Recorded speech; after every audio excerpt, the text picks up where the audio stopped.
Bueno, antes que nada, gracias otra vez por invitarme. Bueno, veo que están muy informados. Eh, sí, es cierto, esto que-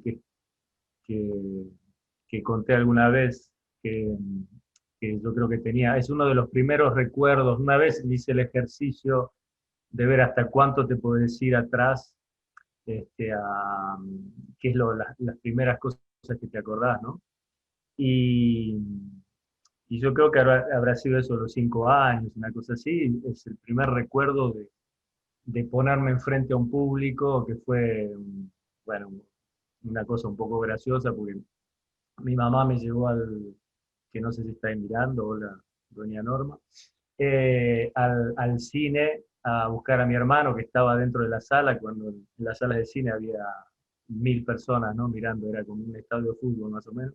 Y me acuerdo de haberme escapado de la mano de mi mamá y correr por ese pasillo que era eterno y subirme al escenario, porque en esa época eran escenarios, o sea, teatro, cine, digamos que eran escenarios, los que, cuando hacían cine le ponían una pantalla atrás, ¿no? Entonces me acuerdo de haberme subido al escenario y empezar a golpear la pantalla queriendo tocar a Bugs Bunny. Y me acuerdo muy, muy fuerte la sensación primero de desilusión, de mirar para arriba y ver que era una cosa chata que no tenía volumen. Después sentir el grito de los pibes, que claro, me querían matar, que estábamos viendo la pantalla. Y la sensación de sentir que me doy vuelta y que en lugar de haberme sentido mal, o que yo al contrario, era como un momento de afirmación, ¿viste? De estar acá y luego no me acuerdo si me vinieron a buscar o algo, pero que, digamos, estaba bastante tranquilo con esa situación. Y después lo que nombraba, sí, fue muy interesante, muy importante, yo creo, para que uno a esa edad, a los 15 años, por ahí, decidís cosas bastante importantes que después te van a pasar, ¿no? Un poco por intuición. Y bueno, yo creo que tuve la suerte que en ese momento había una movida cultural que era después con la recuperación de la democracia y eso en los 80 había mucha organización de cosas al aire libre. Y bueno, yo con 15 años vi esto que llegó a Bahía Blanca como unos extraterrestres, el teatro antropológico de Eugenio Barba, que eran gente que a nivel mundial estaban cambiando casi el teatro, digamos, y por alguna razón misteriosa cayeron en Blanca y por no me acuerdo cuántos días o semanas usaron toda Bahía como un escenario, digamos, ¿no? Entonces eso fue muy fuerte para mí, aunque no era consciente tal vez, pero sí me acuerdo la sensación de que luego de que ellos se fueron, este, pasar por todos los lugares donde yo había visto que ellos habían hecho alguna obra usando, no sé, por ejemplo, me acuerdo del cañón que está al lado del Teatro Municipal, después hacían otra cosa en la Plaza Rivadavia, que pasaba, volvía a pasar por esos lugares y ya esos lugares habían cambiado totalmente de significado, digamos. Para mí ya eran parte de esa escenografía y eso tal vez disparó un poco una sensación más general de que mucho de tu entorno dependía de en qué lugar lo ponías vos en tu cabeza, en un punto, ¿no? Y que el teatro era un arma súper interesante para hacer ese ejercicio mental, digamos, ¿no? Y bueno, como disparador yo creo que fueron esas las cosas más fuertes. Después, bueno, por suerte tuve mucho apoyo familiar, digamos, para que cada locura que se me ocurría la llevara a fondo, digamos, y así fue con el teatro, con la danza, con bueno, todas las cosas que estoy haciendo. Y bueno, no sé si ya respondí o si me estoy yendo un poco por las ramas.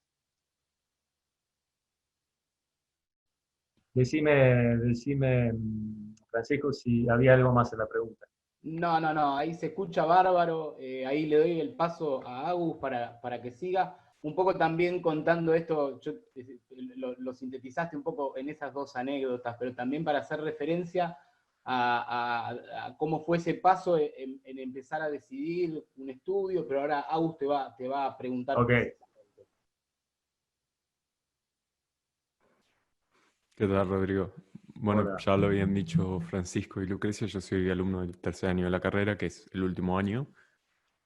Y te quería preguntar, ya que comentabas que esto, que tu acercamiento al arte fue, bueno, como andás por el lado del cine, que después, por lo que he visto de tu performance, lo has llevado, eh, corregime si me equivoco, no sé si es en la performance de Roof, tenés como un pequeño homenaje a La ventana indiscreta de Hitchcock, creo Ujú. que era. Sí. Em, y bueno, y como vos decís, a la performance callejera de Bahía.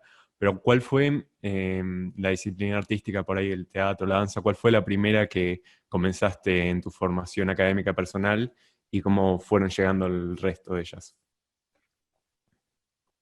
Mira, como ponerme a probar algo, yo creo que, no sé, recuerdo escenas de cosas teatrales que me pasaban en la escuela primaria, qué sé yo, pero conscientemente, digamos, creo que lo primero que agarré fue una guitarra, porque tenía alguna influencia por lo que se escuchaba en mi casa, no sé, Serrat o no sé, gente allegada que tocaba bien y que me dio ganas de probar eso y de cantar. Lo primero que empecé fue a tomar clases como privadas de guitarra para cantar.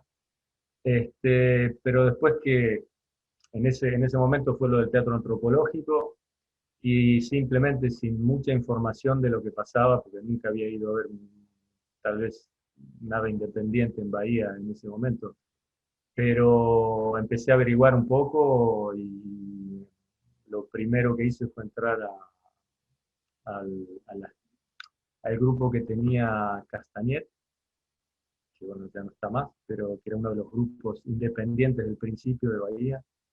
Y bueno, de ahí me enteré que existía la escuela de teatro, digamos, y lo primero que, digamos, que estudié con diploma artístico, digamos, sería la escuela de teatro. Después de ahí, como paso siguiente, quería, quería seguir haciendo teatro y sobre todo cine, o, bueno, ver qué más podía hacer con eso. Y obviamente fui a Buenos Aires a ver qué podía hacer y en realidad casi que me desilusionó un poco el sistema de lo que había que hacer para llegar a realmente actuar. Digamos, yo ya venía de hacer 4 años de teatro y de pronto vi que tenía que hacer un montón de cursos que algunos ni siquiera me parecían tan interesantes porque pasabas de haber hecho, no sé, todos los días 4 horas de teatro a de pronto esperar una semana para hacer un curso de 2 horas que era carísimo, ¿viste? Con Agustín Aleso, y que en realidad obviamente había material buenísimo ahí, pero que me parecía un poco que iba por otro lado, como que, no sé, tenías que ir a un canal, al pasillo, a darle el currículum a alguien, no sé, empecé a ver como que yo venía con un acelere de que estaba haciendo un montón de cosas ya teatrales y hasta había hecho obras propias y todo. Y sentí que Buenos Aires en sentido era más una cuestión de conexiones o de hacer una escuela de nuevo solamente para encontrar la gente, porque a veces es para lo que sirven también las escuelas, ¿no? Como que es muy difícil caer en paracaídas en una ciudad si no tenés unos links, unas conexiones que año a año has hecho. Así que en ese proceso de ver qué hacía en Buenos Aires, ahí descubrí la danza, este, ayudado también antes en Bahía por Natalia Martirena, Paula Rodríguez, Victoria Enciaume, que me dieron las primeras clases y que bueno, en un verano me hice, no sé, aprendí lo que era una barra y medio obsesivamente me puse a hacer clases y rendí en el San Martín y esa fue la segunda, digamos, escuela real, digamos, la escuela de danza contemporánea del San Martín. Y bueno, después en realidad, no sé, cada 3 4 años fui cambiando más o menos de profesión. O sea que no sé si me van a seguir preguntando, pero hasta ahí, digamos, fue lo que hice en Argentina, fue ese proceso, ¿no? Digamos, lo que me brindó Bahía, que no fue poco, porque como les decía, en esa época por lo menos había un movimiento de cosas pasando que era interesante. O sea, yo me acuerdo de que ni bien tuve una obra propia, la presenté en el municipal, qué sé yo, como que si uno le daba, digamos, se encontraban espacios. Y bueno, y fue el teatro, después fue la danza, que también es como que empecé súper tarde teóricamente para la danza clásica. Así que nada, tuve 3 4 años que no sé, que hacía 200.000 clases por día y que trataba de ver todo lo que podía ver en Buenos Aires en video. En aquella época todavía eran los VHS que conseguías de algún lado. Y, y bueno, y eso fue otra progresión, digamos, de por suerte también llevarla bien profundo hasta terminar bailando con la calle Corrientes, con cosas de Oscar Araiz, que he hecho varias cosas, y sentir que, bueno, que era parte un poco del underground y no tan underground de la danza contemporánea ahí de Buenos Aires. Y en el medio de eso también apareció el tango, que también tuve suerte que eso estaba pasando al principio de los 90. Fue cuando el tango volvió, digamos, a la gente joven. Yo vi el proceso ese, digamos, de que lugares que ahora son míticos como La Viruta empezaron en un lugar mucho más chiquito con 4 o 5 tipos que se ponían a probar y ese gap de generaciones se volvía como a encontrar. Y bueno, eso me dio también mucha curiosidad y a mi forma, porque nunca fui 100% tanguero, digamos. Empecé a enterarme de qué se trataba y a querer después, con el tiempo, después de pasar por el tango, digamos, eh, hasta el tango escenario y todo eso, después empezar a hacer cosas más personales con ese material. Y bueno, y así siguiendo. No sé si hay otra pregunta, pero este, estamos Eh, hasta la época argentina, digamos. claro.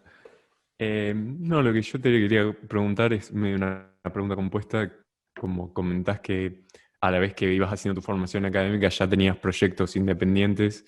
Quería saber más o menos si encontrabas cierto balance en eso o tenías que por ahí en un tiempo sacrificar uno para tomar más clases o ponerle dedicarle más tiempo a los proyectos. Y a su vez, ¿cuándo comienza y cómo es el proceso de la interdisciplina en tus proyectos? ¿Cómo surge? Está bueno. Sí, mira, los proyectos independientes empezaron muy rápido porque sentí que había algo que no te lo daba ninguna escuela, básicamente. O sea, me acuerdo que ya en el 4.er año de la escuela de teatro ya estaba como en 3 cosas diferentes, además de las que me pedía la escuela. Este, y había co-creado con Regino Álvarez una obra para niños que empezamos, me acuerdo yo de venderla también, de ir, no era tipo mandando mail, tenías que hacerte una carpeta de papel, tomarte el bondi para ir a Cabildo a la mañana, ir a ver a la directora de una escuela, a ver si quería que vinieras a hacer esa obra. Y me acuerdo de haber hecho de productor en ese sentido, como diciendo, no había mucho ejemplo de cómo hacerlo, porque esto, digamos que no existía como carrera, digamos. Pero, qué sé yo, son las ganas, ¿no? El tema de que querés que mostrarlo, querés que... También creo que tuve desde un principio una sensación de que no solo quería hacer algo, sino que quería vivir de eso, digamos, era bastante ambicioso en el sentido de que necesitaba sentir que podía ganar algo de plata con eso para poder dedicarle todo el tiempo del mundo a eso. Y bueno, y si no encontraba los ejemplos, lo probaba yo. Después, en la etapa, digamos, de Buenos Aires, tuve la suerte de que caí directamente en el lugar de la danza contemporánea. En esa época no existía ni siquiera el Yuna o otras escuelas que hay ahora. O sea que en toda Argentina había una escuela de danza oficial contemporánea. Y eso me conectó directamente con la gente que más estaba haciendo cosas y ahí empezó esta cosa entre lo independiente y no independiente que me hacía, por un lado, bancar mis propias cosas con trabajos que no eran míos y que eran pagados porque por ahí eran en la calle Corrientes y eran parte del teatro comercial, pero por otro lado trabajabas horas y horas en tu casa, en el espacio que tuvieras. Digamos, me parece que va un poco a la par en una situación sobre todo argentina, Acá a veces en Europa está bastante más dividido, hay carreras específicas para cada cosa y yo creo que eso a mí también me ha ayudado para terminar siempre haciendo proyectos acá en Europa porque en general trato de balancear lo que quiero hacer y lo que se puede hacer y llevar las dos cosas al extremo, digamos. Y como tengo experiencia de lo que es la cosa concreta, de cómo hacer que algo funcione a nivel práctico, desde cómo pagas a la gente, a cómo transportas algo. Me parece que es súper importante, aún para hacer proyectos totalmente locos, ¿no?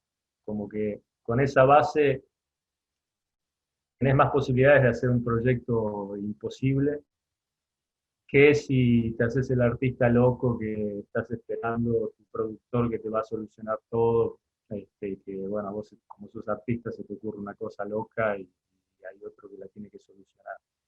Pero bueno, acá en Europa a veces como eso está muy dividido, a veces la persona que no tiene ese productor genial se queda sin hacer nada. En cambio nosotros a la Argentina, digamos, vas navegando entre las dos cosas y cuando es el tiempo de ponerte a full en lo artístico lo haces y cuando tenés que hacerlo arrancar de alguna forma y no podés estar esperando que te caiga alguien que te solucione las cosas, lo empezás también. Digamos. Un poco esa ha sido siempre desde el principio mi forma de ir, digamos, navegando y haciendo que las cosas se concreticen.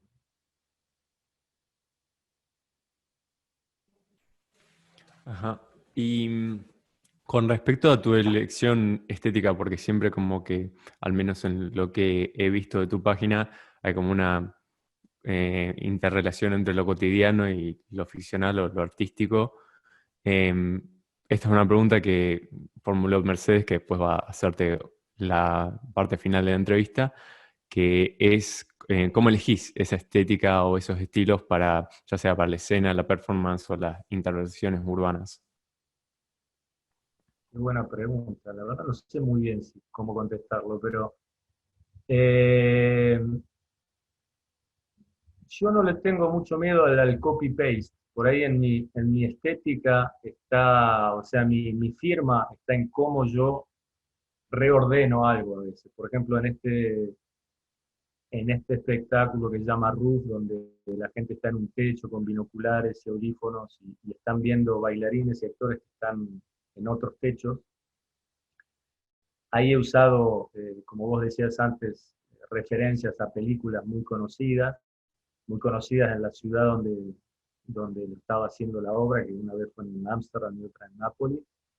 Este, y si bien, por ejemplo, estaba usando, digamos, la estética tenía que ver con tratar de copiar en algún punto la escena de la película, pero después el acto de ponerlo en un techo y de que todo lo que está alrededor de esos actores se esté influenciando en esa escena, creaba una estética particular que tenía que ver más con la situación que yo había creado para que eso suceda, que con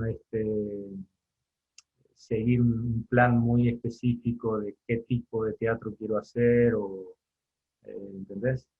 Eh, en general es eso, es como, bueno, cuando he hecho tango y había que ser fiel con la estética tanguera, no he tenido problema de decir, bueno, no, pero esto ya se vio, qué sé yo, sino que me ha gustado ir a fondo de eso que representa algo y después en todo caso tomar perspectiva y reordenarlo de otra forma, como terminar poniendo eso que fue bailado en un superteatro, hacerlo dentro de un baño, por ejemplo. Y entonces la estética un poco está en el medio de dos cosas que yo pongo juntas, más que conscientemente este, darte una cosa cerrada de qué estética tiene, ¿no? Es como el gap entre dos cosas bien específicas y lo que queda ahí en el medio es donde estoy yo.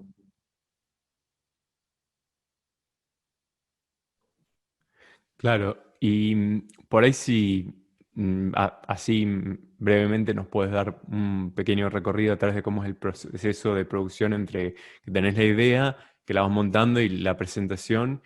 Y un poco ya que comentabas esto de hacer algo en un teatro o llevarlo a un espacio más reducido con el tango, por ejemplo, con lo de Tango Toilet, por dar un ejemplo, eh, ¿cuál es la mayor diferencia o las diferencias más destacables entre todos estos proyectos quizás más autogestivos o independientes y los de grandes festivales o puestas en escenas mucho mayores?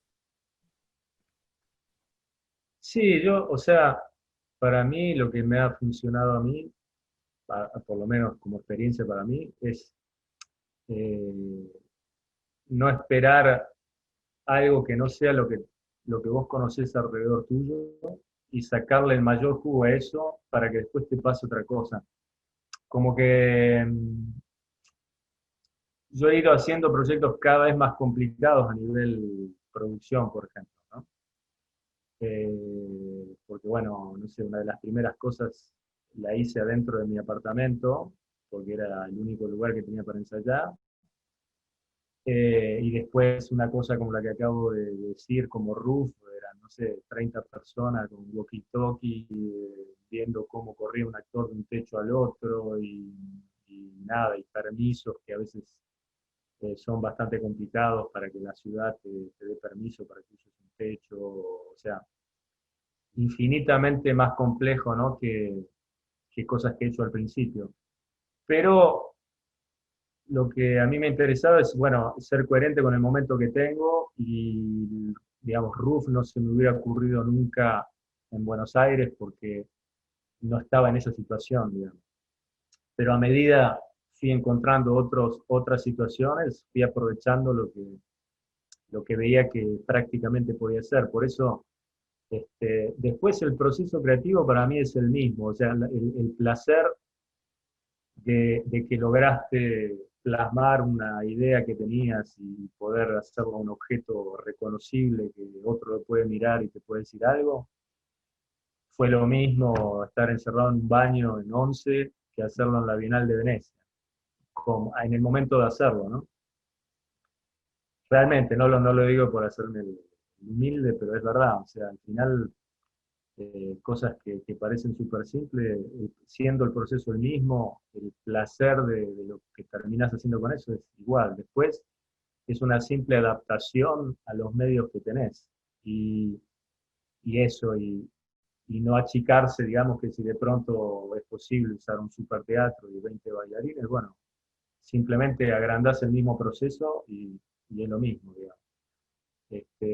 Sobre todo porque cuando hay más producción también hay más gente encargándose de diferentes cosas. Cuando lo haces solo, hacer todo vos, y por más que sea simple, puede ser muy costoso hacerlo. Cuando vas accediendo a otro tipo de cosas, parece al final que hiciste algo imposible, pero bueno, todo se va dividiendo más. Y sobre todo el aprendizaje es saber cuándo largar, digamos, lo que vos no podés manejar y que otro lo va a hacer mejor que vos y que se dan las situaciones para que otra gente cumpla un rol y cómo ir cambiando del lugar donde te pones vos en función de lo que estás haciendo y las posibilidades que tenés alrededor. Este, nada, el proceso para mí ha sido eso. En mi entorno he encontrado algo que me pareció que si no lo hacía yo, no lo hacía nadie y que de pronto tenía que hacerlo y quería hacerlo. O sea, siempre salió de una necesidad muy real de que valía la pena para mí primero hacerlo. Y después, poco a poco, se van, o sea, si estás enfocado, este, te va apareciendo alrededor las formas de que eso se haga concreto, digamos.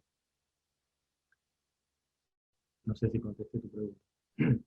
Sí, sí, totalmente. Bueno, yo ahora le voy a hacer la palabra a Mercedes, que te va a hacer la última parte de la pregunta y va a entrar más en tema específico de tango. Dale. Bueno, hola, ¿cómo estás, Rodrigo? ¿Qué tal? Una delicia escucharte, está buenísimo. Bueno, Continúo entonces con las preguntitas estas que venimos haciéndote. De todas maneras, como viene pasando, por ahí vos, un poco también era la idea, que vos, digamos, a partir de una pregunta, por ahí vas contando naturalmente cuestiones que van como respondiendo otras, así que nada, por ahí eso, que siga fluyendo como viene, que está buenísimo. Bueno, si no, Bueno, ustedes también nosotros, me redirigen, si me fui mucho. sí, exacto, exacto, en esa dinámica, tal cual. Bueno, de alguna manera separamos las preguntas y recién lo que te comentaba Agustín tenía que ver por ahí con lo que nosotros sentíamos que tenía que ver con la parte de la producción o de tu formación. Ahora un poquito justamente como surge de las materias que surgen y desde la carrera de tango, generamos otras preguntitas que tienen que ver por ahí más con el mundillo de la estética del tango, ¿sí? Bueno, Em, Buenísimo. La primera pregunta es, ¿por qué elegís el tango en sus diversos aspectos, como la danza, la música y la poesía? Y a ah, continuación, sería, que te la digo las dos juntitas, ¿qué encontrás en el tango que sigue siendo inspirador para vos? Es una pregunta personal que agregué. ok. Eh, bueno, en relación al tango bailado, eh, primero tuve una exposición muy fuerte frente a dos realidades totalmente diferentes de la danza contemporánea y del tango, cuando a los 25 años nos fuimos con Dávila, que era mi novia, a New York en el año 97,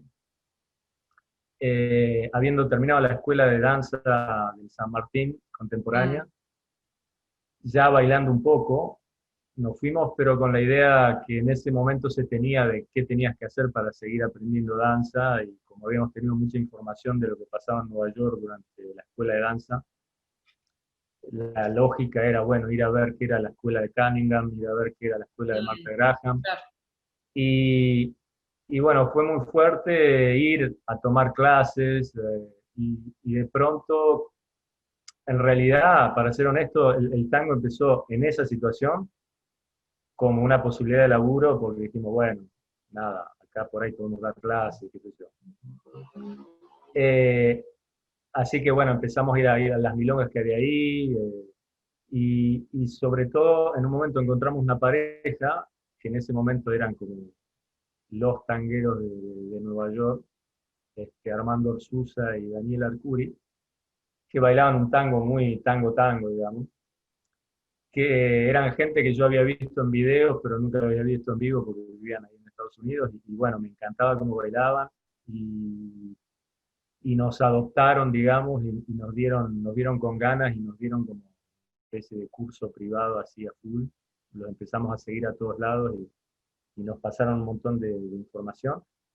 Y me Claro. acuerdo de la diferencia astronómica de lo que era estar en Nueva York como argentino queriendo tomar una clase de Cunningham, y de pronto hacer algo de tango, y que, o sea, con una semana de ensayo tenías gente que adoraba lo que habías hecho y te da un feedback súper directo, ¿no? Como la cosa de la danza contemporánea, que estás, no sé, un año laburando solo encerrado en tu casa y después te ven tres amigos, ¿viste? Comparado con armar una cosa de tango y que de pronto te traten como una estrella. este, Mm, y eso fue como una cosa súper básica de sensación, ¿no? Como decir, bueno, también existe esto que no es del sufrimiento de la danza contemporánea, de estar frente al espejo tratando de inventar la pólvora. Y eso fue como una primera cosa muy, muy interesante, ¿no?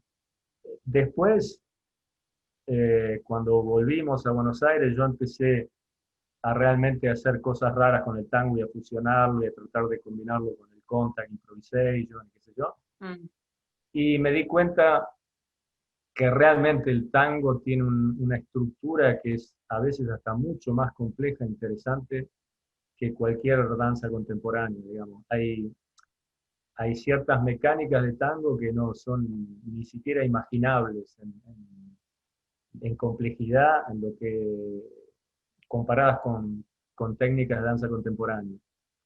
y que hay algo que es súper específico del tango, más allá que se haya siempre intentado abrirlo, cerrarlo, mezclarlo, qué sé yo, hay dos o tres elementos que son súper específicos del tango y que no te lo da otra cosa que eso.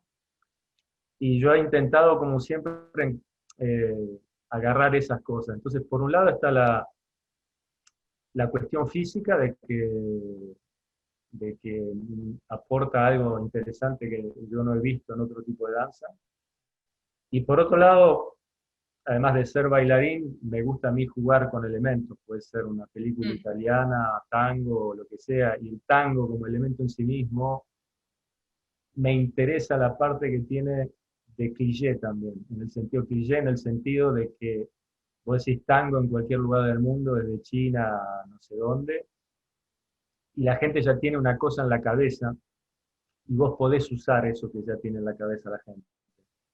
Que, digamos, un buen uso del cliché, digamos, saber que hay algo que ya está en la cabeza del otro y que vos como artista vas a jugar con esos significados y lo vas a Sí, llevar de un lado para otro. se me viene hasta inconsciente colectivo, como esos clichés que en realidad se convierten en un punto como en una información que todos tienen, entonces hay algo que ya está allanado, no sé, como que se me viene esa imagen, ¿no? También un Claro, poco. claro, claro, pero los clichés además llevan mucho tiempo en formarse, no son cosas tan fáciles, digamos. El hecho de que el tango esté prediseñado en la cabeza de casi todo el mundo hoy por hoy, Ujú.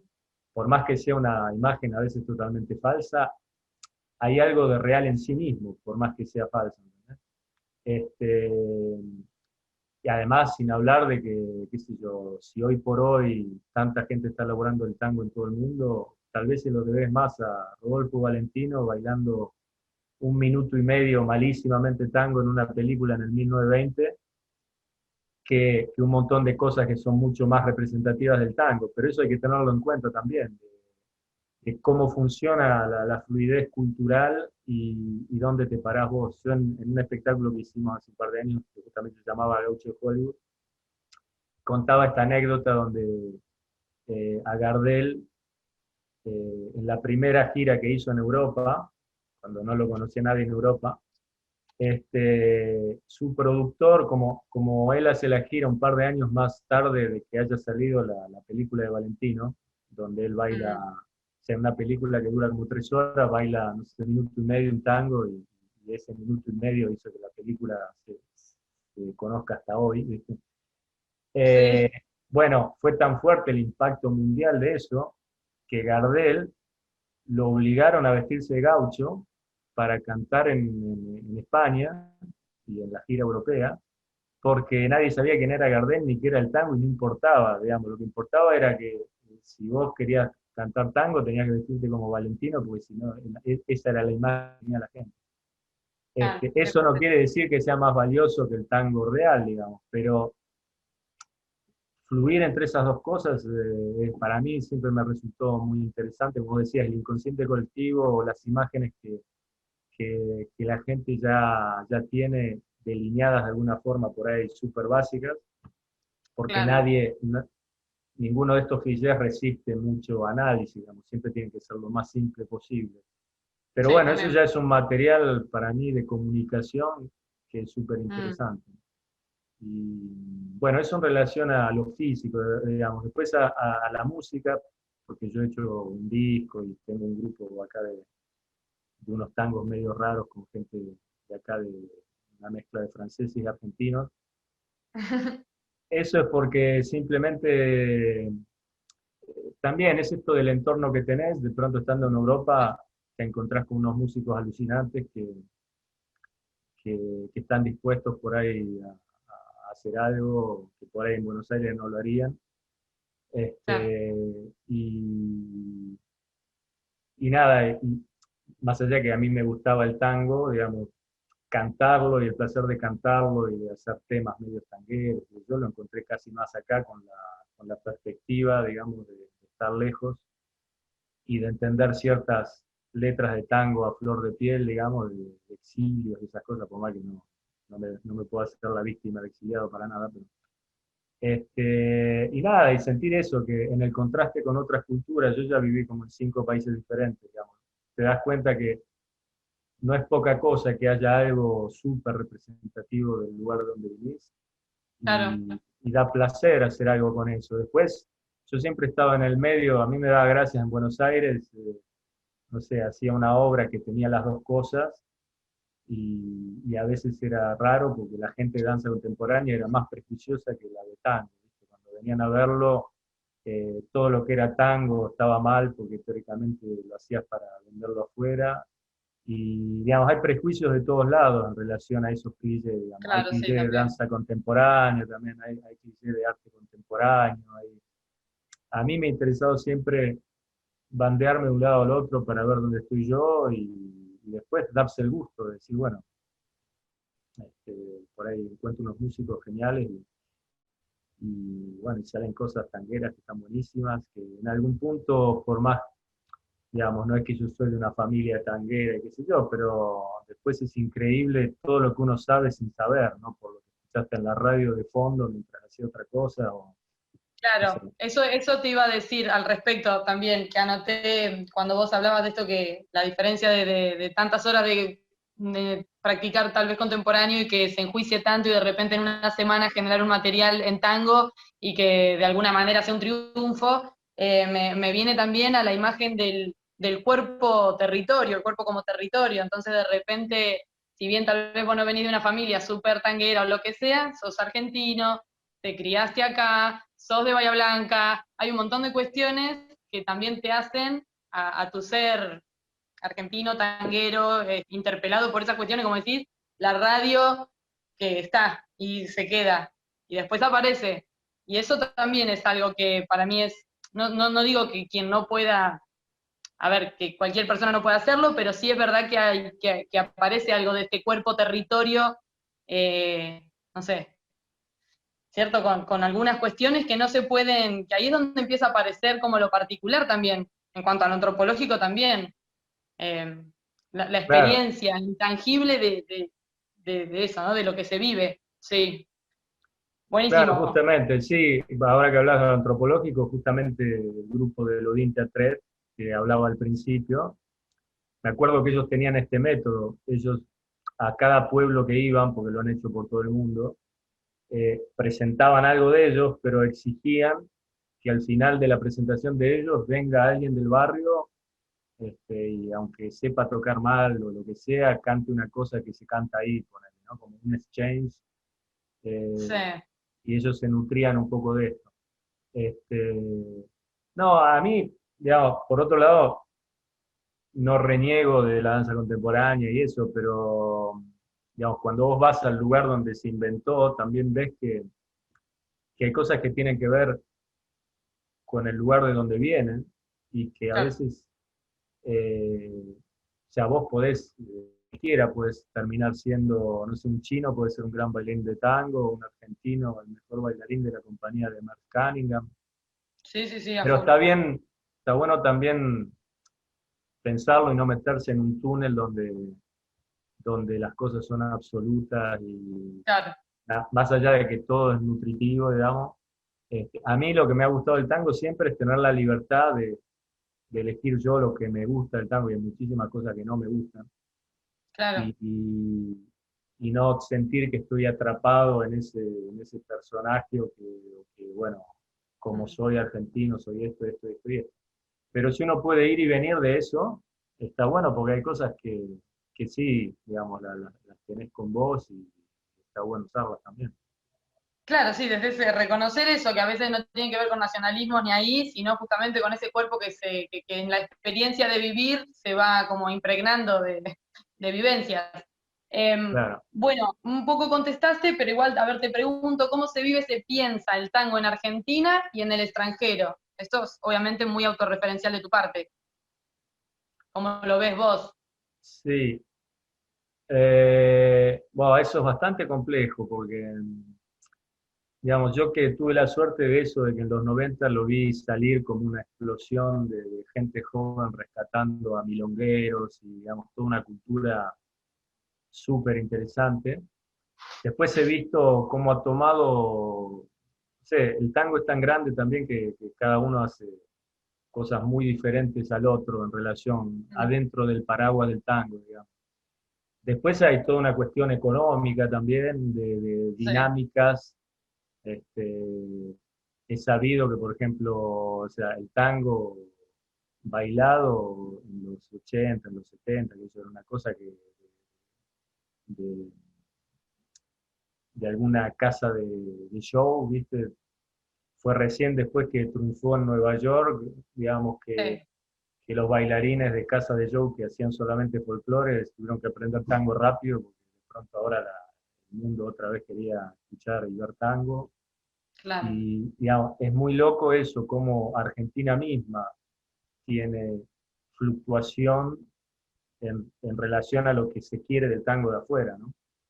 también, sí, sí, Este, y después afuera, acá, digamos, hay varias cosas que han pasado, porque en un momento había, la gente que más trabaja con el tango son, para mí, los maestros de tango, porque hay mucho mercado de clases de tango con gente que no tiene problema pagar clases y talleres, y claro, entonces obviamente hay música y hay espectáculos, pero yo creo que la mayor cantidad de dinero, digamos, de posibilidades de vivir de eso, en general tienen que ver con dar clases.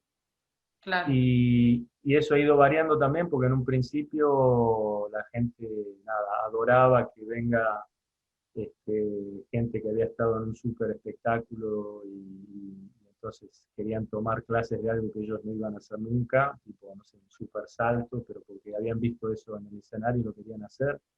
Y hace unos años eso se fue cambiando en relación a que la gente acá empezó a bailar cada vez mejor, y hay mucho más volumen de gente que baila muy bien y que ya no se mueren mucho por ver al gran super espectáculo, al tipo que viene a mostrarle, no sé, 3 ganchos y 2 sacadas, pero es más el fenómeno de las maratones, donde la gente misma quiere bailar, o sea, quiere que le organicen un claro. lugar donde bailan sin parar, con gente que baila muy bien y qué sé yo. Entonces, eh, es un poco eso, se sigue obviamente nutriendo de gente que viene de Argentina, pero también hay mucha cosa local.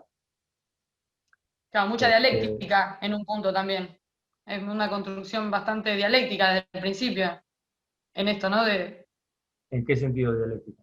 Y en esto, por ejemplo, que vos decías, en su momento los bailarines en Argentina no bailaban tango cuando se dieron cuenta que había que aprenderlo porque estaba ahí como también dando vueltas en el mundo que quería de vuelta ver tango, como que en el ayornarse en una expresión también a veces tiene que ver justamente con el hecho comunicacional, que no deja de ser también, no sé si me explico.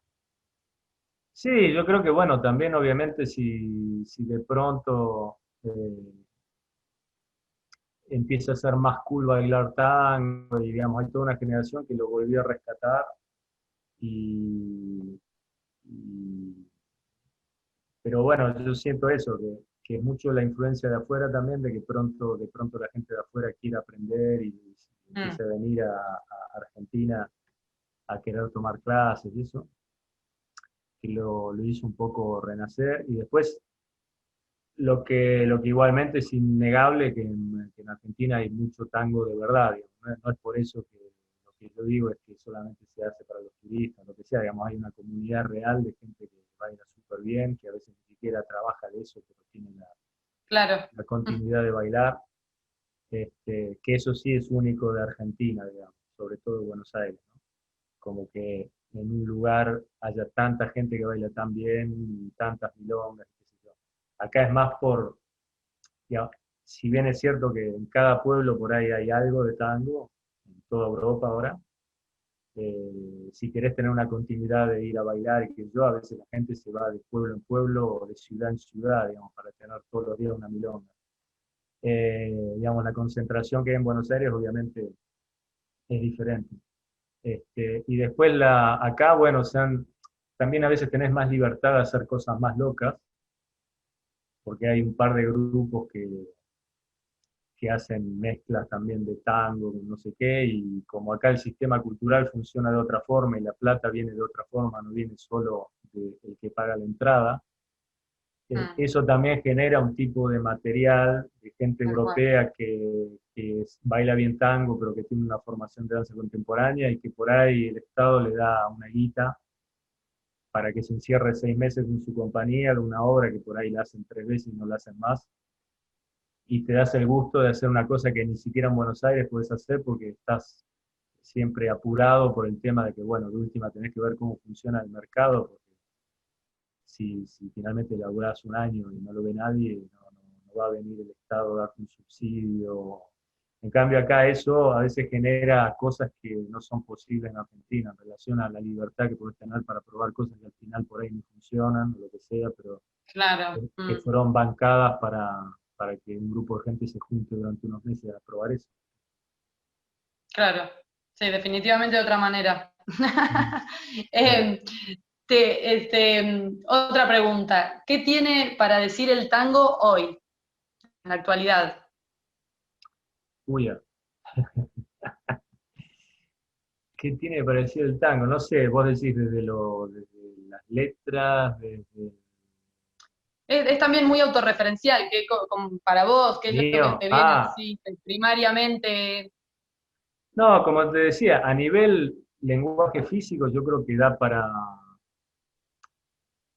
para muchísimo. Por un lado, yo ahora, por ejemplo, tengo como dos extremos, como que me encanta el tango más cerradito, digamos, sin hacerse mucho loco, pero sintiendo unos cambios de peso que son súper particulares del tango, que es como remite al tango viejo, digamos.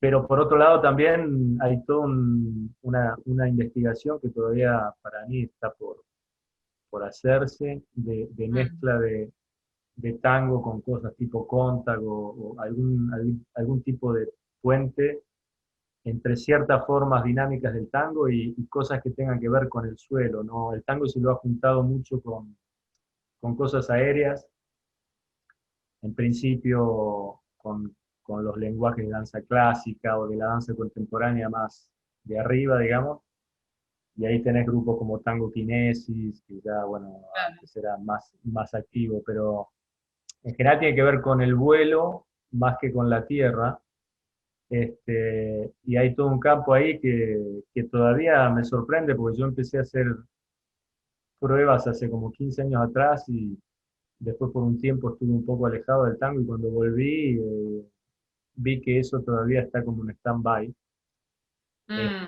Y eso a mí me interesa, por ejemplo, encontrar un puente que no sea solamente pegar una cosa con la otra, pero que haya un pasaje Claro.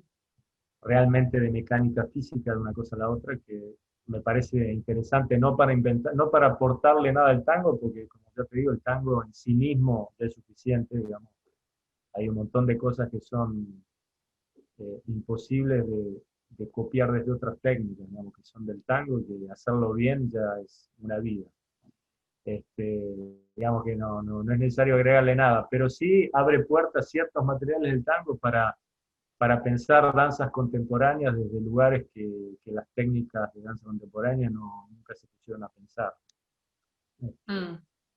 Eso en relación a lo físico. Después, como yo he escrito tangos también, te pones en la situación de decir, bueno, pero ¿qué tiene que decir hoy un tango?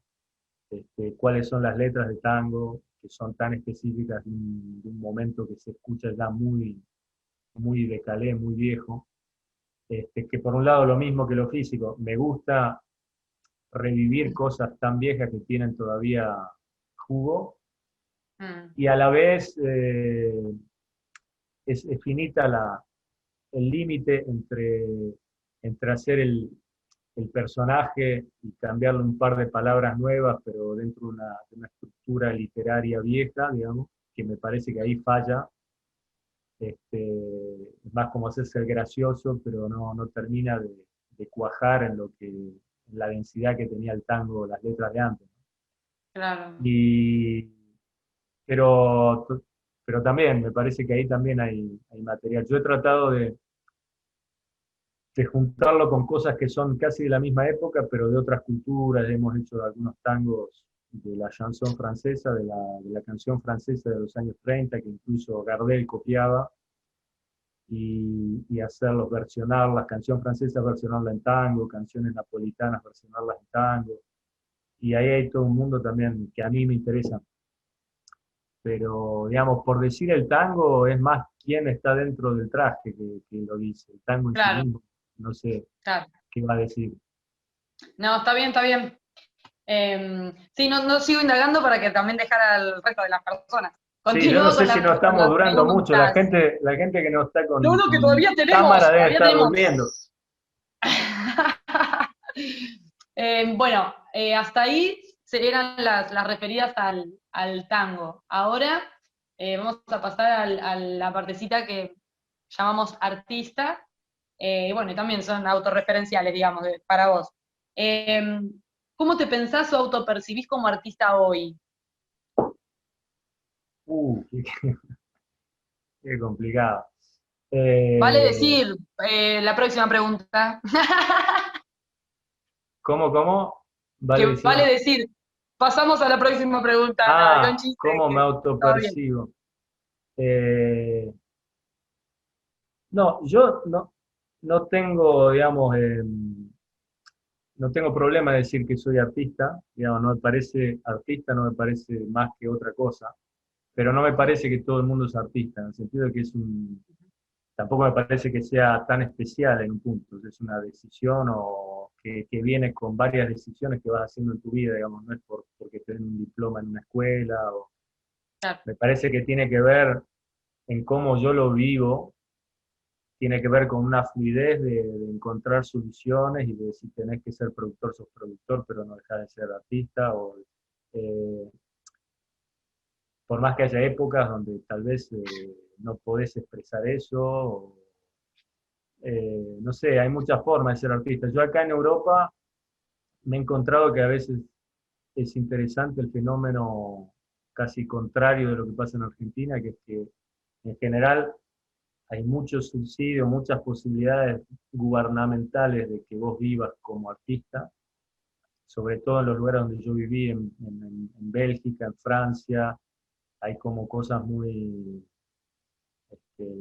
específicas que el Estado te ayuda a que tengas una vida de artista, digamos, y claro, te asegura ciertas situaciones. Pero eso a veces también crea una dependencia en donde si el Estado te saca eso, no sos más artista, es como que dejas que te claro, defina el Estado si sos lo que claro, sos. A mí yo he tratado de siempre hacer lo opuesto, digamos, de defender proyectos y hacer lo que haya que hacer para la cosa que me parecía que tenía que hacer en ese momento. Y por más que, no sé, en unos meses tenga que hacer cualquier otra cosa, no dejo de ser artista porque no, digamos, porque estoy viendo cómo hago para hacer lo que quería hacer, pero no es que, digamos, nada, tenés que ponerlo en la realidad, lo que estudiaste y ver Luego, bueno, obviamente en otras estructuras tenés la posibilidad de que terminaste una escuela y de ahí salís directo a ser un actor. Uy, hay mucho ruido, me parece que están agujereando acá arriba. Oh, vos. Salí Dígame bien, si hay dale, mucho ruido. sí.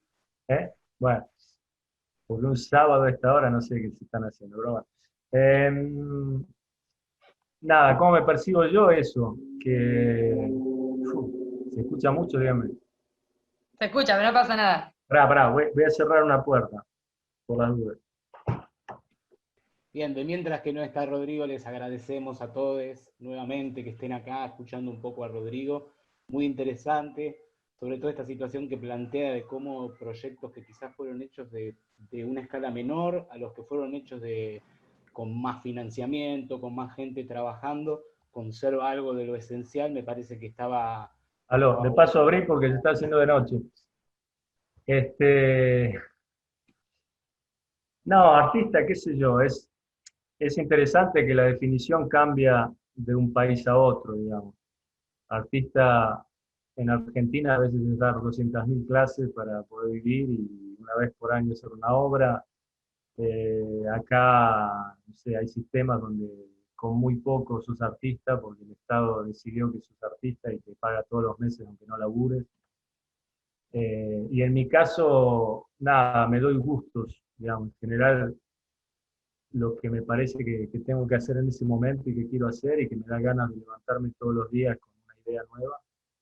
y voy por ahí hasta que salga, digamos. Eso para mí, digamos, es ser artista, por más que haya momentos que me he puesto a hacer cosas que ni siquiera tenían que ver con el arte, porque tenía que tomar un respiro, porque, no sé, no se daba el proyecto que yo quería hacer, digamos, eso. Rodri, justo de lo que estás hablando, acá hicieron una pregunta, Guillermina, que dice, ¿por qué crees que estos gobiernos europeos destinan esos dineros para la investigación y producción? Y si podés responder comparando la realidad con Argentina, no solo de hoy, dice, sino también de otros años, de años anteriores. Sí, y es complejo también, pero o sea, a veces esas políticas culturales vienen con una política general que es totalmente diferente. Digamos, en Bruselas, en Bélgica, yo sé que hubo un momento político, como si te dijera en los 60 o algo así, que a alguien se le ocurrió que, bueno, que todo el mundo tenía que tener un dinero básico, y hicieron un experimento, digamos, social, de ver qué era que la gente no tenga que estar presionada por la plata, ponele. Y dentro de eso entró la cultura, digamos. Después, lo interesante, que no pasa nunca en Argentina, es que en general, obviamente acá también habrá, no sé, cosas que están muy mal, pero en general las guitas culturales, digamos, no dependen de un solo gobierno, sino que pase quien pase, hay cosas que son intocables. Hay festivales que duran hace, no sé, 50 años, el mismo festival todos los años, con un presupuesto súper previsible todos los años. Eh, y eso obviamente cambia todo, porque no estás dependiendo de solo un favor, digamos, sino que es una política a largo plazo. Después también pasa que ellos mismos lo usan como un bien económico. Acá hay pueblos en Francia que tienen, por ejemplo, hay un pueblo que se llama Chalon, que es la capital mundial del teatro de calle. Es un pueblito que debe ser la mitad de Bahía Blanca, y vienen de todo el mundo durante los meses de verano. No sé, la cantidad de gente es 5 veces mayor, porque vienen a ese festival que es súper conocido en todo el mundo, donde podés ver por la calle artistas increíbles, y qué sé yo, y eso, por ejemplo, le da vida a toda la ciudad durante todo el año, vida económica, ¿no? Entonces toda la ciudad está esperando que pase ese festival, porque es lo que hizo conocer a ese pueblo, que es un pueblo horrible, que no lo conocería nadie si no fuera por ese festival. Entonces hay una rueda económica que no es solo un pago a artistas, sino que es un objeto económico también. Nada, simplemente una redistribución con otra pieza que hace que le han dado en algún momento una prioridad a que tiene que haber diferentes tipos de arte, y subvencionar cosas que a veces, si fuera por el público lo va a ver, morirían, pero que políticamente han decidido que es interesante que eso sobreviva. No sé, tendrá que ver con que hay mucha más plata que en otros lugares también, supongo.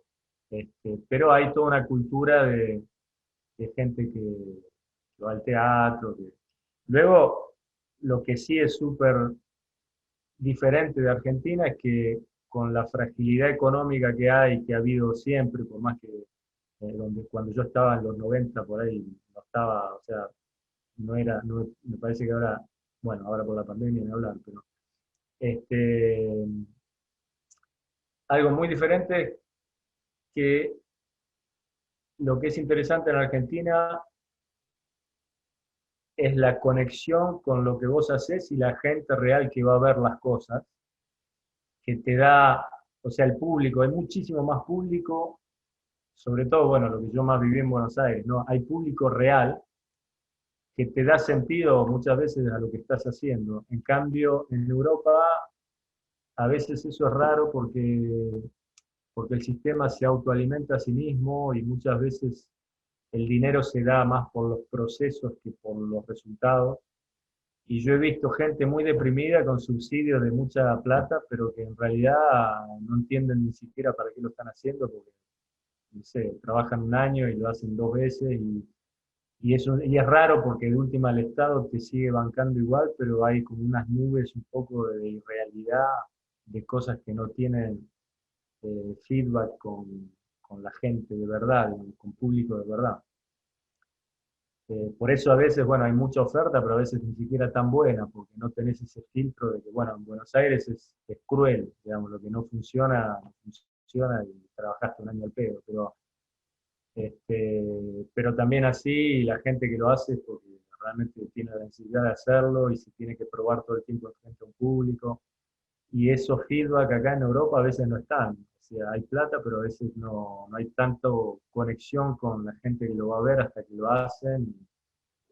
Y nada, por eso, pero son dos sistemas totalmente diferentes, ¿sí?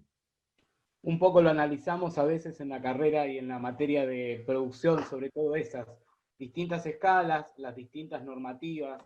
A veces tu trabajo nos da como una introducción a el caminito, por decirlo de una manera, de que quizás en un inicio obtuviste una beca, esa beca te ofreció la Claro, posibilidad de ir hacia otro lugar, digo, pero también hablamos sobre todo de los grandes desfasajes económicos y de política cultural, lo que decíamos, de manera nacional, de manera más regional y de manera, lo que podemos decir, en Bahía Blanca. A favor de eso también podemos decir que está conformado el Movimiento Federal de la Danza y que funcionaba hasta, bueno, ahora en pandemia no, pero que funcionaba el Bahía Danza, que yo creo que es un festival que un poco se acercaba, aparte de lo que es la mirada sobre tu obra en relación también a intervenir sobre lo urbano, pero también desde un lugar distinto que duró muchos años y que lo que vos contás es cierto, con financiamientos y con una financiación que es ridícula teniendo en cuenta todo el trabajo que hay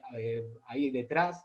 En este caso, el espacio que hoy nos nuclea es el de la Escuela de Danza, de una carrera que lo que decimos que hace poco que está funcionando, pero también articula con una problemática que es a nivel nacional y que muchas veces hay distintos espacios donde podemos reflexionar, pero está bueno que tenga esa mirada tuya también de comprender cómo se puede ver en otros lugares del mundo y que también a veces hay algo de la calidad o a veces se ve que en grandes festivales internacionales sí existe programación argentina, tanto de teatro como de danza, sí. o como digo, también hay un prestigio, por decirlo de una manera, que quizás no se traslada a lo que podría ser una política cultural. Parte de eso a veces hablamos como en la materia de decir, bueno, ¿cómo son los sistemas de producción?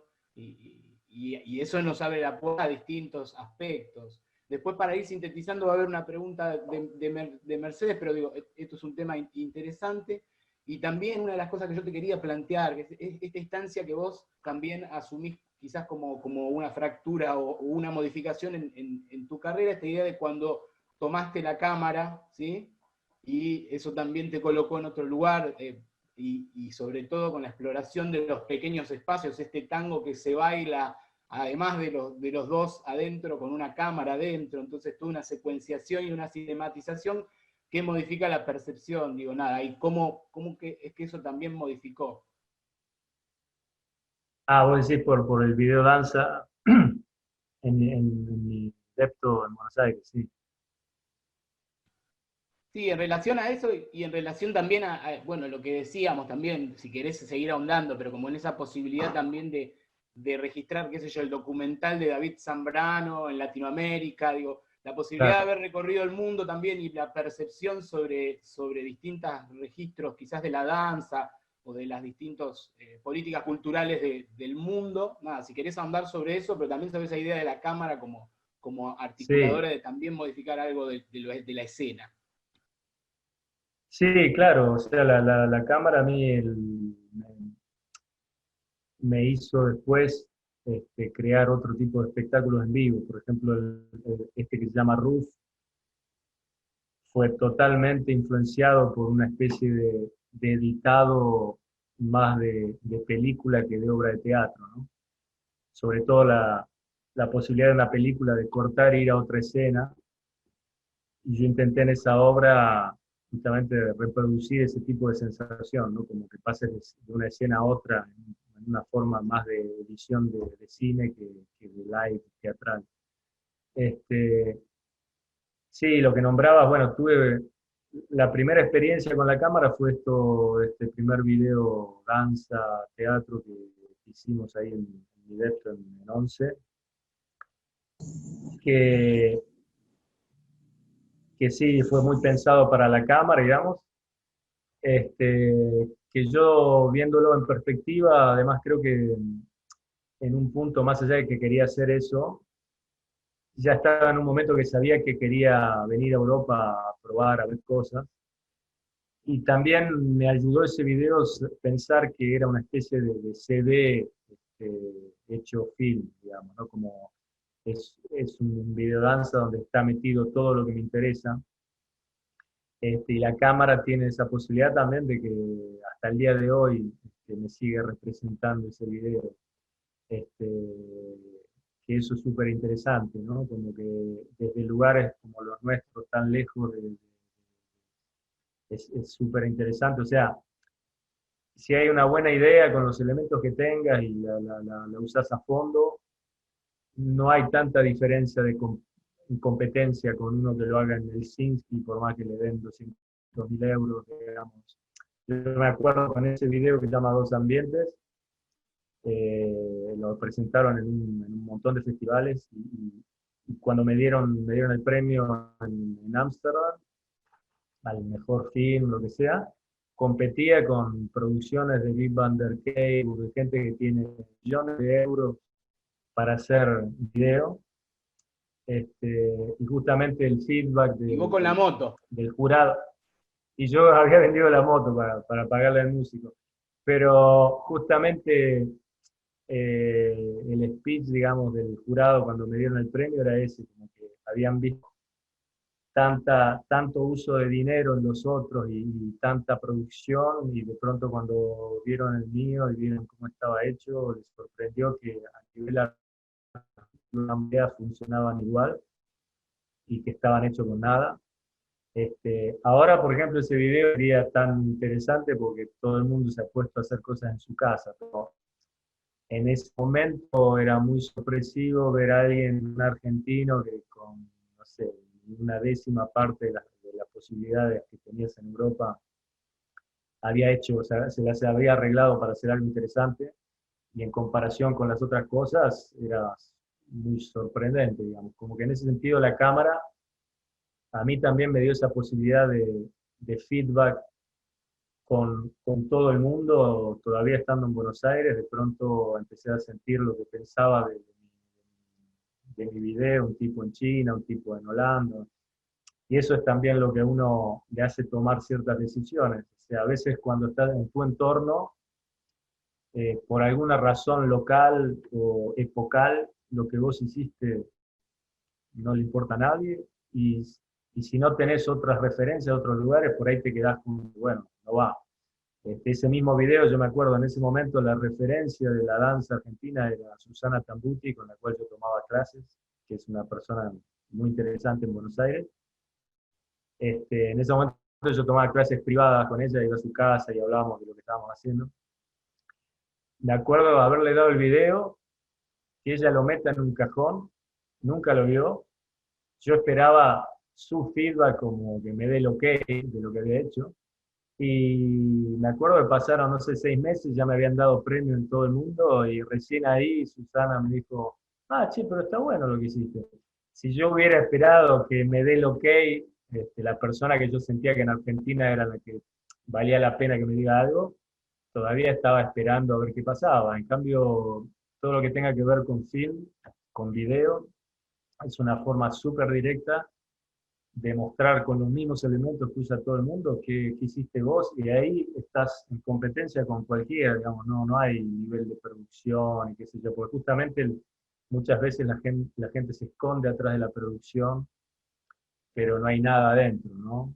Y en ese sentido es un arma súper interesante, usar bien una cámara con las posibilidades que tengas. Y, digamos, como yo, bueno, tuve la suerte que no había hecho nunca un curso de video ni nada, pero tenía cierta visión dinámica de la danza, que por ahí alguien que hace una escuela de cine no la tiene porque no ve el movimiento desde ese lugar.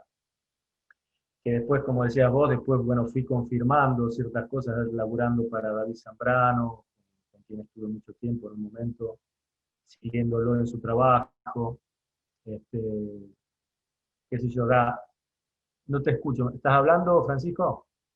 Decía que también el video que es solo una toma, que fue también en la universidad, creo, allá en Holanda, digo como el lenguaje también de explorar desde la cámara. Claro, sí, sí, sí, eso fue a partir de un workshop, por ejemplo, de un taller que nos dieron ahí un Shirin Nejat, que es una persona muy conocida de las artes plásticas. Y también otro ejemplo de que con muy poco, pero llevando una idea sola a fondo, eh, muchas veces es más fuerte que grandes producciones o lo que sea, si se ve detrás que hubo alguien que se tomó el trabajo de sacarle el jugo a esa idea, ¿no? Que no se desorientó en el camino y se dejó llevar por cosas que finalmente no aportan. Y eso la cámara es súper botón, digamos, lo que no funciona, no funciona, es una buena escuela para ver. Además, bueno, con la cámara pasa, o sea, los ejercicios de composición, de edición, son muy parecidos a hacer una coreografía, por ejemplo. Es algo que con una coreografía tenés que alquilar un lugar, que todo el mundo se ponga de acuerdo para ir a ensayar, qué sé yo, que es obviamente súper interesante, pero el ejercicio de acomodar las cosas y ver si algo tiene que ser más rápido, más lento, más fluido, ¿no? Lo tenés enfrente de una pantalla de una forma súper súper directa y súper fácil, y finalmente son elementos que se pueden usar después en la vida real, digamos, también como formas de ver una obra en vivo y formas de cortar y pegar, digamos. Así que sí, la cámara es un súper elemento, cualquier tipo de cámara, la más barata, la del teléfono, lo que sea, para darle vuelta a todo lo que sea imagen.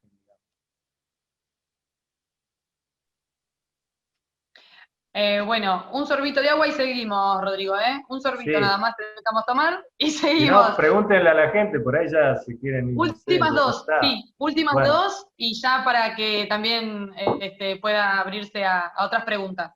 Las últimas ok. dos son, ¿qué rol juegan tus necesidades, inquietudes y o deseos? ¿Cómo los materializás?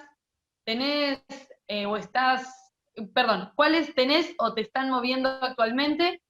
Y la última sería, ¿qué le recomendarías a alguien que está empezando a formarse en escuelas de artes y quisiera dedicar su vida a esto?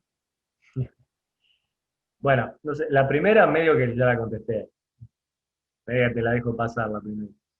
Perfecto. Este, así no aburro. ¿La segunda cuál era? ¿Qué le recomendarías a alguien que No, está en esa es la formación? tercera, que es la más difícil. La Ah, es segunda. que la anterior estaban juntas, está bien. Ah, lo de De estas ahora. necesidades o inquietudes o deseos tuyos, ¿cuál tenés o cuál te está moviendo actualmente? Ah, bueno, bueno. No, actualmente, bueno, obviamente sobra decirlo, este año es un poco de otro planeta, así que eh, había, había cosas, festivales, cosas que se cancelaron, obviamente. Así que no, hace un par de años empecé a volver a la danza porque lo había dejado, había estado muy de director, como diciendo que bueno, ya no era para mí. Y después por una necesidad real de moverme, este, volví un poco y ahora bueno, hay un proyecto que yo no dirijo, pero que tiene que ver con material mío viejo que estamos rediseñando, donde algo voy a hacer en el escenario, entre bailar y no sé, cantar o no sé qué. Eh, o sea que eso me tiene, es como una de las cosas a hacer.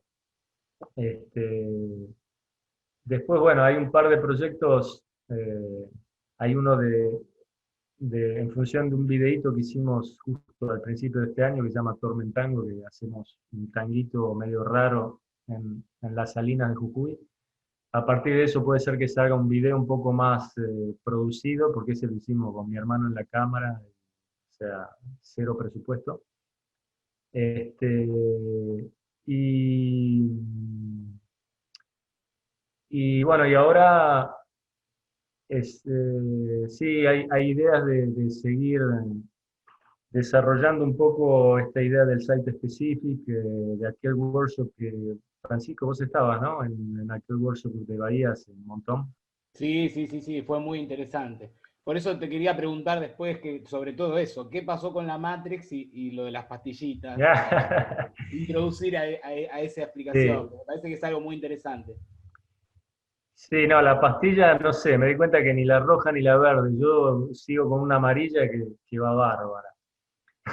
Este, y no, bueno, eso estamos ahí trabajando en ese taller que daba, que venía de esta obra RUF, donde yo había descubierto ciertos elementos que me servían para atacar una obra site specific, o sea, abierta, digamos, con algún elemento en la mano. Así que bueno, hay una idea de cerrarlo más como una especie de método y de seguir haciendo eso.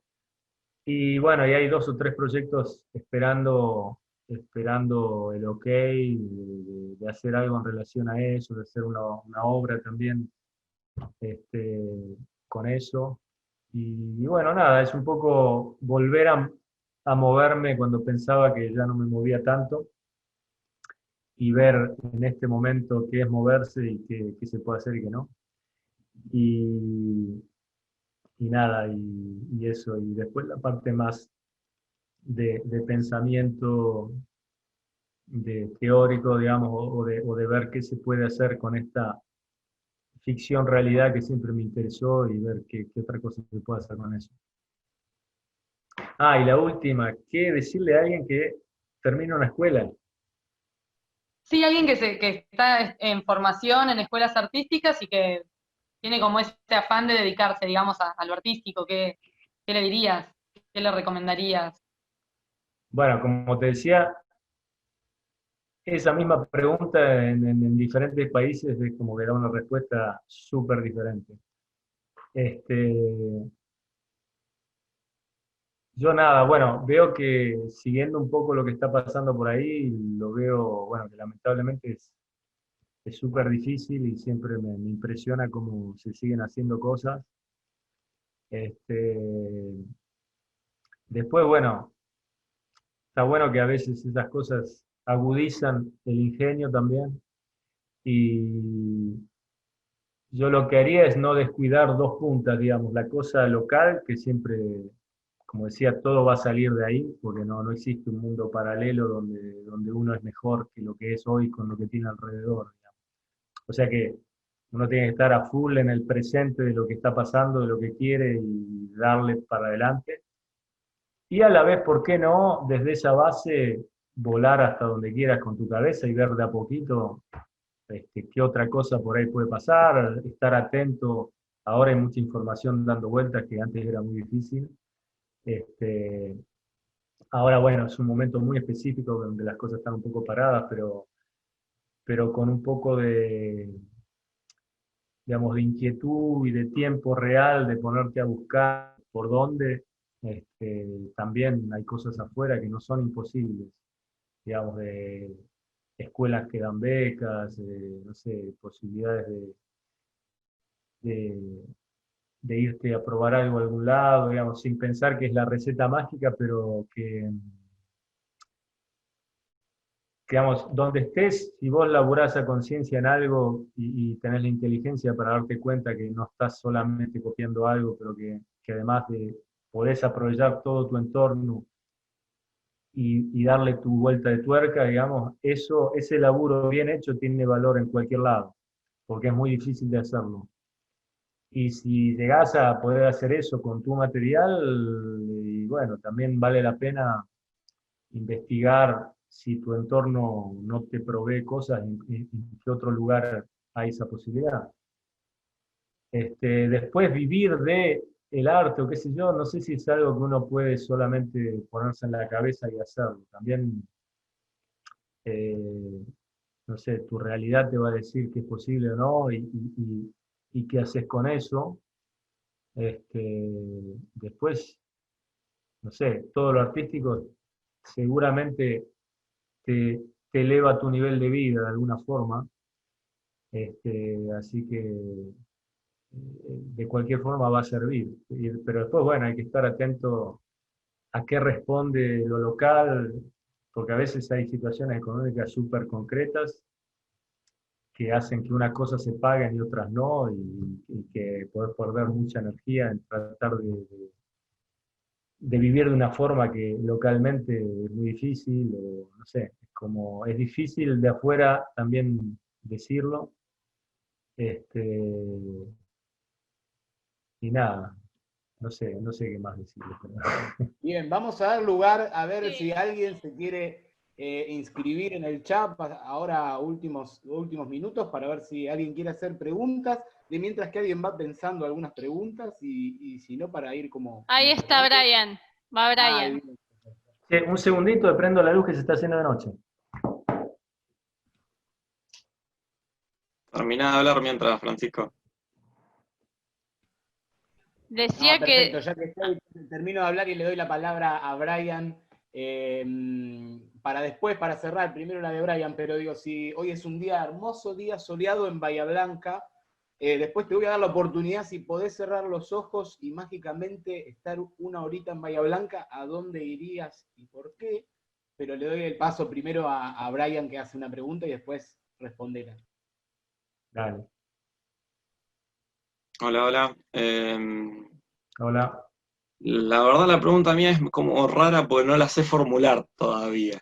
Y vuelve como muchos puntos atrás. ¿Cómo convive adentro de tuyo el ser el bailarín intérprete de muchas de tus obras, digamos? De cómo convive en ese imaginario del querer proyectar, querer hacer, al hacerlo, y cómo, si en algún momento te has encontrado con una frustración de decir, quiero hacer algo, quiero moverme de esta forma, quiero mostrar esto y no poder hacerlo. ¿Cómo resolver? Desde tu experiencia. Sí. Sí, bueno, yo me acuerdo la primera obra mía, digamos, estuve, no sé, como 2, 3 años, digamos, para hacerla, porque eh, con todas esas influencias, saliendo de una escuela, tal vez tenés como el parámetro de que te tenés que mover de una forma, o tenés en la cabeza quién lo va a ver y también te modificás en relación a quién lo va a ver. Digamos, hay muchas etapas, para mí por lo menos fue así, para darme cuenta el, el, el camino que había desde la primera idea a todo lo que la modifica y llegar a algo que te represente, que tal vez no tiene mucho que ver con lo del principio. Entonces, eh, no sé, en ese sentido, sí, cuando me he complicado con eso, he ido a cosas mucho más básicas, como por ejemplo, me acuerdo que un solo lo hice porque en esa época quería estar entrenado y quería, no sé, hacer una secuencia que me canse lo más posible en el menor tiempo posible. Y ahí tenía, por ejemplo, algo súper concreto para moverme. Y después, con eso concreto, empiezan a haber asociaciones. A mí me ha funcionado eso, digamos, una vez que puedo definir un par de cosas, después donde yo estoy es en cómo asocio una cosa con otra y por qué decido asociar eso y no otra cosa. Y empieza otro proceso que es un poco más liviano, que es de editar, digamos, ¿no? Pero sí, en un principio es difícil encontrar desde dónde te moves, por ejemplo, si yo creo que hay un lugar que tiene que ver con el placer también, de decir, bueno, por más que sea totalmente externo, porque te querés mover como algo que viste, bueno, igual vale, si es profundamente un deseo tuyo, ¿entendés? Yo me acuerdo al principio cuando todavía en Buenos Aires nadie se tiraba al suelo y nos empezaron a caer los videos de Wim van der Keijs y todo esto, bueno, nada, nadie te daba una clase de nada, pero vos te rompías, no sé, te lastimabas tirándote al piso porque de alguna forma era súper de copiar, pero a partir de ahí en un momento entendí que sí, que el suelo me daba una cosa que los años de estar en el San Martín mirándome al espejo no tenían nada que ver conmigo, por ejemplo, ¿no? Pero bueno, agradezco haber hecho eso, ¿no? Porque de última no me quedó la duda de que quería ser bailarín clásico. Entonces, nada, es un proceso muy personal de cómo usás lo que aprendiste, pero a la vez no te quedás preso de representar solo para un público que te lo imaginás muy concreto y que le va a gustar eso, entonces va a hacer eso, digamos. Cómo es una flexibilidad que solo vos te podés enterar haciendo. Y por eso yo a veces me he agarrado de cosas súper básicas, como diciendo, ensayo 2 horas, bailo tango con un traje y la gente me aplaude, qué lindo, eso ya sabes, no es malo. Después, bueno, no me era suficiente y después también he estado meses para hacer una cosita que tenía menos éxito que bailar un tango. Pero ahí en el medio estás vos. Después, bueno, hay gente que tiene, digamos, ya llegas a una forma de hacer las cosas y supongo que es un trabajo más liviano porque empieza a ser algo de solamente ubicar los elementos que ya tenés y los pones de otra forma y haces una cosa nueva, digamos. Pero no sé, para mí en un principio, siendo curioso, tardé en entender un poco qué era lo que tenía ganas de hacer yo. También vi, por ejemplo, en un principio que eso que yo quería hacer tampoco tenía mucho público en Buenos Aires, entonces empecé a ver dónde podía hacer eso que yo quería hacer, porque después está eso, digamos, una obsesión por sí misma no te lleva tanto a tantos lados si no estás atento a las cosas de alrededor también. Como he leído alguna vez, no sé si Mozart hubiera nacido en la época del Silicon Valley, por ahí en lugar de tocar el piano, inventaba Windows, ¿viste? O sea, yo no creo en que uno nazca con un talento para una sola cosa y tuviste la mala suerte de de nacer en el lugar equivocado. Para mí que vas viendo en relación al entorno, digamos, esa fluidez entre el adentro tuyo y el afuera, qué es lo que realmente querés hacer, que te cierra por muchos lugares, que no es solo el artista loco, digamos. Después, bueno, hay otros caminos mucho más fáciles. Vos, no sé, si empezaste a los 8 años haciendo clásico y sos el mejor bailarín de tu época, y salís de ahí y entras a un ballet hasta los 40 que te jubilás, es otro camino, ¿no? Pero en esta cosa de inventar cosas entre un lugar y otro, me parece que hay mucho de estar atento a un montón de cosas bueno, hay que dedicarle mucho tiempo también y probar, digamos, nada de esto, como decía antes, no es el diploma que salís de ahí y te da las respuestas, digamos, después tenés que ver qué pasa con eso. Ahí pide la palabra Analía, así que si querés. Dale. A ver si te veo, María, ¿dónde está? Ana, si querés, podés hablar o preguntar, no sé qué querías comentar. ¿Estás Tenés el muteada? micrófono. Perdón. Ahí está, ahí te escuchamos. Bueno, hola a todos. Hola Rodrigo, Hola, tanto hola, tiempo, ¿cómo va? años. Sí. No escucho. ¿No me escuchás a mí? Se corta. A ver. A vos te escuchamos bien, Analía, si querés Capaz que si preguntar, me preguntá. muteo escucho. A ver, ¿me escuchás ahí? ¿Escuchás? Pero no te escucho yo ahora. Haceme la pregunta y después. Ahí va. Hago la pregunta. Bueno, primero saludo a todos. Hola Rodrigo, tantos años. Bueno, primero preguntar cómo fue tu docencia acá en Bahía y bueno, y después que cuentes qué es ser docente, ¿no?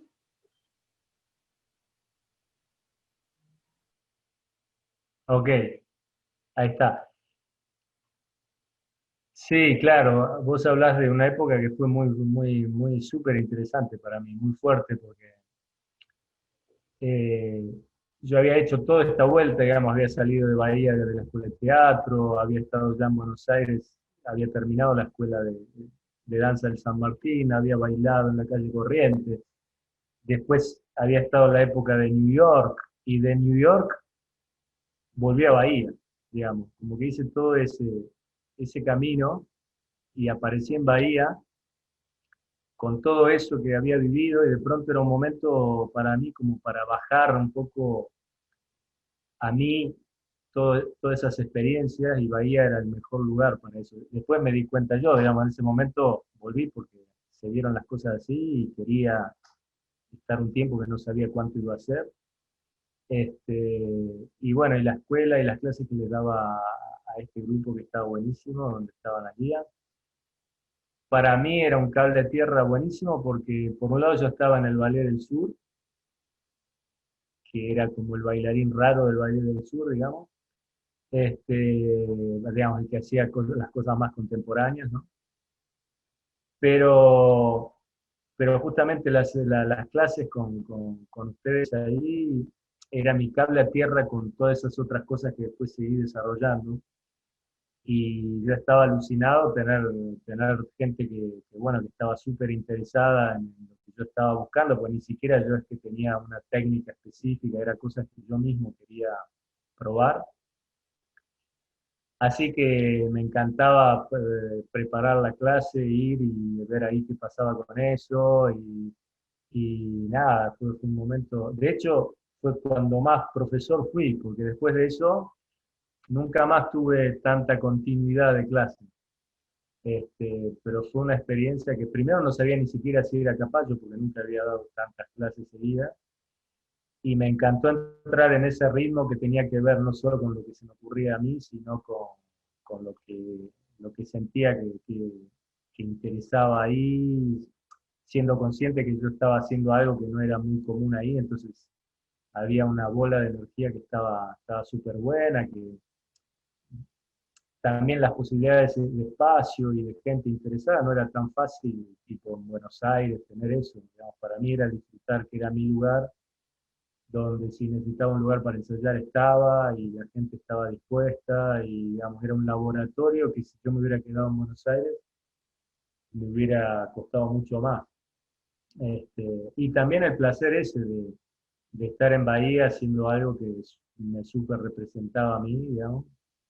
Este, y nada, era un mundo, ese mundo paralelo entre el ballet y lo que ella hacía con ustedes en la escuela era súper bueno. Después llegamos a hacer una coreografía que la fuimos a hacer a Mar del Plata, me acuerdo, que estaba influenciada un poco con todas las cosas que estábamos viendo en ese momento, de Van der Keuvel, de Rosa, qué sé yo, y era re loco probar eso ahí en Bahía. Me acuerdo que fue una chica que ya había estado en Europa y qué sé yo, una vez fue a dar una clase y vio el ensayo y no podía creer que estuvieran en Bahía haciendo eso.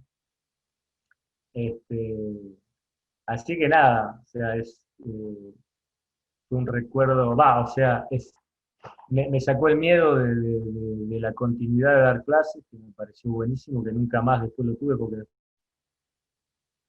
me he metido en proyectos, en cosas que no han permitido eso, y lo que he dado más son estos talleres que son cosas donde, bueno, sintetizo en unos días un material y ya está. Pero yo le tenía un poco de miedo a esta cosa de ver todo el tiempo la misma gente, que se vayan a aburrir, de que ya no tenías nada para dar.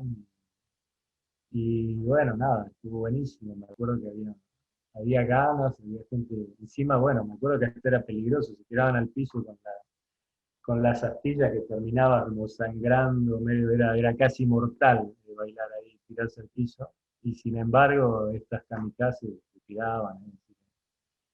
Nada, buenísimo. Bueno, Rodrigo, muchas gracias. No sé si vamos a ir cerrando un poquito, Y como por ahí ahora vos, sí, Lupe, decime, pero bueno, te redoblo la apuesta de esa pregunta que te decía, si podés venirte una horita, ¿a dónde vendrías? Acá hay un compromiso que yo entiendo, obviamente, a la casa de tus padres, pero la otra que yo también te puedo tirar, si no, es que si te permiten viajar a un recuerdo en Bahía Blanca de la infancia, ¿a dónde irías un ratito? ¿Y a dónde irías hoy un ratito? Sí, bueno, además que porque están mis viejos ahí, siempre mi mate ahí al lado del limonero, me paga el viaje ya con mis viejos. El limonero, no es que tenemos casa con limonero, el limonero está eh, enfrente de la ventana del barrio Comahue. Este, no, después nada, Bahía siempre, no sé, eh, fea o linda, para mí me encanta caminar medio, hacer los caminos que hacía para ir, no sé, a nadar a Olimpo cuando era nadador, o a la escuela de danza, o qué sé yo, siempre me doy una vuelta así un poco sin rumbo fijo, y, este, y eso ya me encanta. A veces hace 40 grados en el verano y estoy caminando a la siesta, pasando enfrente al teatro. No, después sí, qué sé yo. eh, no sé, hay mucha gente querida también ahí con la que me tomaría más un mate y eso, digamos. Yo he estado y vivo en una ciudad de sueño, digamos, porque Marsella es un lugar que mezcla todo, ¿no? Como la historia francesa y la playa y qué sé yo. Pero sí, los lugares que son el lugar de uno siempre tienen su no sé qué, ¿viste? Diría el polaco Goyeneche.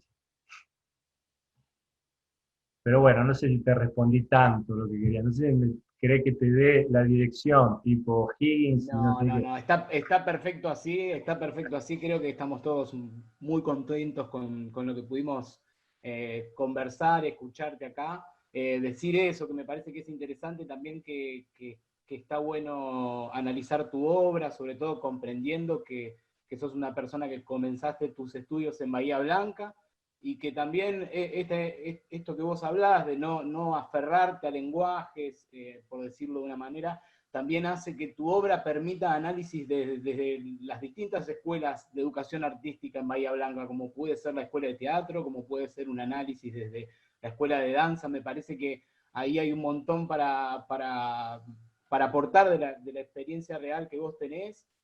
Nos quedamos con un montón de preguntas y cosas para explorar. Podemos decir que en la página de Rodrigo hay muchísimo de su obra, como así también testimonios, imágenes y todo tipo de información que pueden servirles, y agradecerte muchísimo todo este tiempo. Me parece que es central. Nosotros un poco lo hablábamos con Luker, pero desde que empezamos a dar clases, yo por lo menos empecé a dar clases después del seminario que vos viniste a dar acá a Bahía Blanca. Entonces Mirá. también fue interesante que yo ya cuando daba clases de gestión integral de la producción, ya metía los videos que estaba viendo que ya habías realizado, como Dos Ambientes, pero también otro material, y siempre analizábamos eso, un aspecto de que no tiene que ser conservadora la formación en relación a decir, vos vas a ser coreógrafo simplemente, sino comprender que hay muchas cosas que están las carreras cruzadas con distintos lenguajes, y me parece que es súper interesante el testimonio tuyo en relación a eso. Bueno, me alegro que les haya interesado y que se hayan tomado el tiempo para ver cosas y eso. Acá Así que, Sandra agradece, dice gracias, súper enriquecedor escucharlo. Y no sé si bueno, alguien más quiere gracias, hacer Sandra. algún comentario o alguna pregunta, y si no, vamos dando un cierre. Si alguno quiere, puede abrirse el micrófono directamente, porque ya somos pocos. Paula dice muchas gracias también. Bueno, No gracias. sé si alguien más que quiera comentar o compartir algo. Y si no, Rodrigo, te esperamos para otra segunda entrevista o hacer alguna otra actividad. Por ahí ya algo va a salir. Bueno, Acá estamos Nora pensando. dice, muchas gracias, Rodrigo. Bueno, gracias. Gracias por Ahí Belén te bancarse las aplaude. 2 horas. Bueno, Belén te aplaude. ¿de pie? No, Eso, si no me iba a aplaude de decir pie, no. gracias. Iba a decir gracias y que fue entretenido. 2 horas ¿Fue no me di cuenta entretenido? que fueron, sí, no me aburrí. Almorcé, Ahí todo. está. Ahí Está muy están bien. los papás de Está muy bien. Rodrigo. Qué Miren, no, paren, tengo esperen. público ya, Quédense Qué ahí, lindo. público quédense un pagado. cachito que voy a fijar el video, así queda en el video después. Ahí está. Ahí saluden. Buenísimo. Bueno, nada. Es- Sí. Yo lo conocí a Rodrigo, una vergüenza, voy a contar esto porque acá están los padres de Rodrigo, fue una vergüenza como lo conocí a Rodrigo. Les di clases a los padres. Ah, dale. Bueno, digo esto, grabamos esto y va a quedar para Bibliodanza, así que después cualquiera lo puede compartir, se va a editar el video, toda la entrevista se va a editar y va a quedar después para que lo puedan compartir en YouTube en Bibliodanza. Y nada, iba a contar este detalle nomás que era que lo conocí a Rodrigo por los papás de él, que les di clases de tango. Y cuando me dijeron, te tenemos que contar algo, no sé qué, es una sorpresa, somos los padres de Rodrigo Pardo, y yo no sabía quién era en ese momento. Qué vergüenza, ¿cómo vas a Qué saber quién es bueno, Rodrigo ¿quién es? Pardo? Así que nada, queda para la anécdota. Gracias a Ulises y Norma que me lo presentaron, y ese verano ensayamos, bailamos todo el verano, me acuerdo. Así que 1.000.000 de gracias a los padres por darle su nacimiento y por habérmelo presentado y que ahora pueda estar acá. Y que ahora esté acá, podamos hacer esta entrevista. Así Sí, que... sí. Bueno. Basta. Vale. Sí, siempre no tengo abierto el coso, así que... Bueno, que no se transforme ahora en anécdotas familiares porque ahí ya termina mal. Bueno, ustedes vayan preparando el mate que ya voy para allá. Bueno, muchísimas gracias. Bueno. Gran encuentro familiar, la verdad que Sí. no lo lo dejamos en privado, pero bueno, posibilitamos la cuestión de que estén acá presentes, escuchándote un poco, así que Claro. buenísimo. En realidad era toda una excusa para que me vean mis viejos, que no me vean encerrado. Así que bueno, 1.000.000 de gracias a todos, gracias por participar y estar acá, compartir las preguntas, los comentarios. Gracias Rodrigo, gracias Fran también por sumarte a esta propuesta y a todos los alumnos de segundo y tercero de la carrera de tango. Y nada, espero volver a verte pronto o que podamos hacer alguna otra actividad así. Bueno, dale, la seguimos pensando. Pero bueno, mil gracias, la verdad que la primera vez que hago un Zoom, para decir así, y bueno, espero que no se hayan aburrido mucho y estuvo buenísimo poder hablar de estas cosas con ustedes.